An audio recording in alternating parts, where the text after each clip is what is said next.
Good day, everyone, and my special guest today is Toyea Hawkins, the author of In a Year's Time. Thank you for coming today. Thank you for having me. Well, I want to get right down to it. First question that I have to ask, and I know it's kind of a traditional question, is what inspired you to write the book? Well, I've been writing for a long time. I've been writing since I was a young girl, and I initially was going to write a screenplay, and I started the project.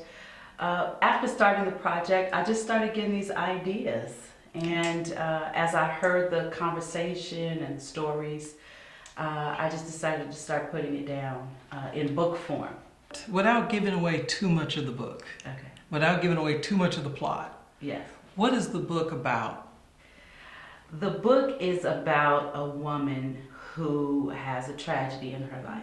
And as a result of the tragedy that she goes through this change in her relationship with God. And it's really about her understanding more fully who she is and the gifts and things that are inside of her. She begins to have some dreams that start to give her insight on some issues, and she didn't really realize that she was dealing with God in this way, or that He was dealing with her with these things. And so she learns about herself, she learns about her family, and she grows. It's about how she grows with God in a year's time. Now, the inspiration for the book, now, was this completely made up, or did you draw from any experiences, what? I definitely drew from some experiences, but it is fiction. Okay. The majority of everything in it is fiction. The main stories and things, it's fiction. Okay. But you know, when you write, there's always pieces of you that are in the characters. When I read the book, I actually can see myself, a little bit of myself in each character. There's some people have said, you know, I could see you in this person and you in that person, but there's a piece of me in every part, I think, just because I'm the writer. Now, who's your target audience when you wrote the book? My main target audience would probably be women, but it's not exclusive because there are male characters, and so men enjoy the book as well. I could also say Christians, but at the same time, there are people who aren't necessarily Christian who could enjoy the book because the theme of is getting to know God and getting to know yourself. Okay, and see, that was kind of like my next question. Is it kind of like a carryover book where, like you just said, does it specifically just target Christians, or can the average person read it and get something from it? I believe the average person who reads it will get something from it because a lot of the experience, it's not so ethereal that you can't relate to the experiences. The tragedy that she goes through, and you know, I can give this away because it is on the back of the book, is that her brother-in-law dies. Okay. And everyone has experienced that. And that's what I was saying a little earlier. I was actually doing an internship with Kaiser Hospice. That's what it was. With Kaiser Hospice. And I was seeing how people were grieving because I was a therapist for grief counseling. Okay. And that's a part of the book. Okay. Because I was experiencing what they were experiencing. And so anybody who's experienced a loss will relate to some of her thoughts and her feelings and how she's dealing with that. So anyone can pick it up. Now, in terms of the book itself, if you had to put it in a category, if they asked you where in this bookstore would it fit on the shelf, where would you put it? Wow, that's a good question. That is a really good question. Wow. If I had one place, if I could only put it in one place, I would probably put it in inspiration. Okay, excellent, excellent. Now, and I failed to mention you're the first lady at the Neighborhood Baptist Church. Sometimes as Christians, when we write books, we tend to write strictly to our audience. Is this scripturally based? in a way that the average person can understand what you're saying? Because let's use the old King James for an example. It's kind of hard to read for people who haven't been reading the Bible for a long time. Right. So in the book that I personally wrote, I took scripture, but I kind of broke it down to where the average person can read it. How would you say that this played into your book? Because it's fiction, I don't have a lot of scriptures that are like written out in the book. This is story. Okay. This is story. So when you read the book, you're not necessarily getting scripture. You'll get principle. Gotcha. But you won't necessarily get a scripture that says, and God said, and Jesus said. And that's exactly what I was saying. That principle was in the book. Yeah. Now, this isn't your first book. You're not a first-time author. No, I'm not. Tell us about the very first book that you wrote. The very first book is this book here, Dreams Alive. And that book is a book of poetry and inspirational writings. It is scripture-based, and you will find scripture in this book. Each writing goes along with the poem. And in that, you get insight into what I was thinking when I wrote the poem. Now, as writers, we all go through what's known as writer's block.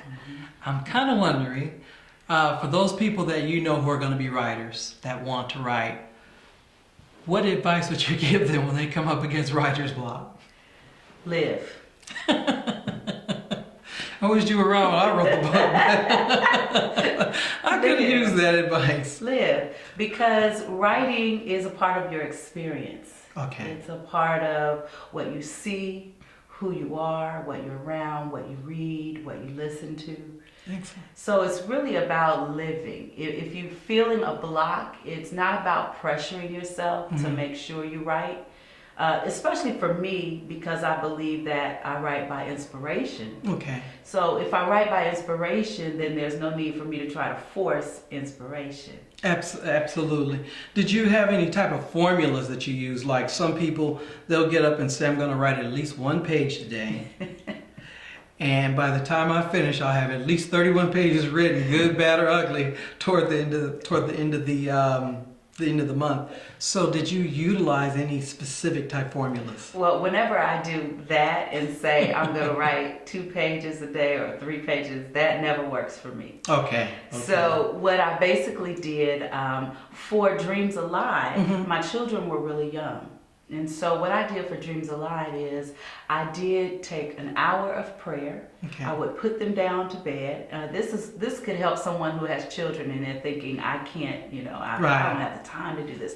Well, my children were young, and I had 2 at the time that were under 5. And so what I did was I put them to bed and they took their nap. Okay. They took their nap at 11:30, and for 2 hours, I scheduled their nap for 2 hours. And the first hour I prayed, and the second hour I wrote. Okay. And I did that every day for a while, and that's how that worked. For the fictional novel, it took me a little more time because I was working as a substitute teacher at the time, and so I was doing other things in ministry as well.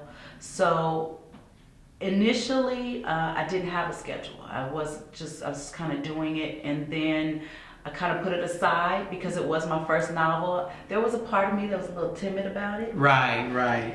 That little anticipation of when you're starting to write. But let me ask you this then. Okay. We all have critics. Yeah. Now, so far, and I have really honest family members. Okay. So far, what has been the feedback for your book? And I'm referring to in a year's time, the last one that you just wrote. Actually, I've gotten all great feedback. Okay. I'm hoping everybody's telling the truth. Well, I'm hoping everyone's telling the truth. But so far, everyone who has read it has given me great feedback. Okay. People that I wasn't so sure how they were going to like it because I knew they were avid readers. Okay. And they gave me great feedback. They loved the story. They loved that they could relate to the characters. They felt that the information that was in it was good Real information. good. Mm-hmm. They felt like it was a smooth read. Most of the people actually say that once they picked it up, they couldn't put it down. Okay, all right. I've heard that when people pick up a really good book, it's like they read in 2 days. Right. And they're And done. I had a couple people read it through in one day. They just Wow. didn't put it down. Wow. And I had one that read it in 2 days. And then I had another person, she read it over a certain amount of time. Every night she read. And I had one woman who related to it, and she read it twice. Okay. She read it straight through. She even took notes. Wow. Yeah, I thought that was amazing. I mean, that's the kind of thing where when you hear that you're affecting someone's Right. life Right. in that way, and they're processing through things that they see in the book, and they're writing it down because God is talking to them. That's what it's all about. Awesome. That's priceless. It's priceless. It really is. Now, you have some other projects coming up. I do. Okay, if you want to elaborate and tell us about them. Well, I've started a series called Life Talk of Okay. CDs. Mhm. They're inspirational CDs. The first one that I've done already is called Inspiration. And basically, there are about 20-minute spots of inspiring people through word and encouragement. Okay. It is scriptural, but there's also music on it as well. Excellent. It features Jonathan Strickland. He's a well-known saxophonist, Right. and so his music is backing the words that are spoken by inspiration. There's some talking about healing.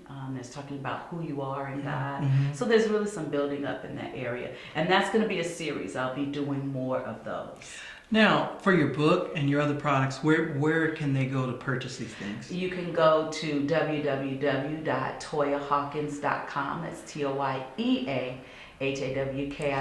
TOYEAHAWKINS.com, as well as Tape Publishing. And it is in an ebook form, so you can also excellent. get it on ebook. And that's a lot of people enjoy that.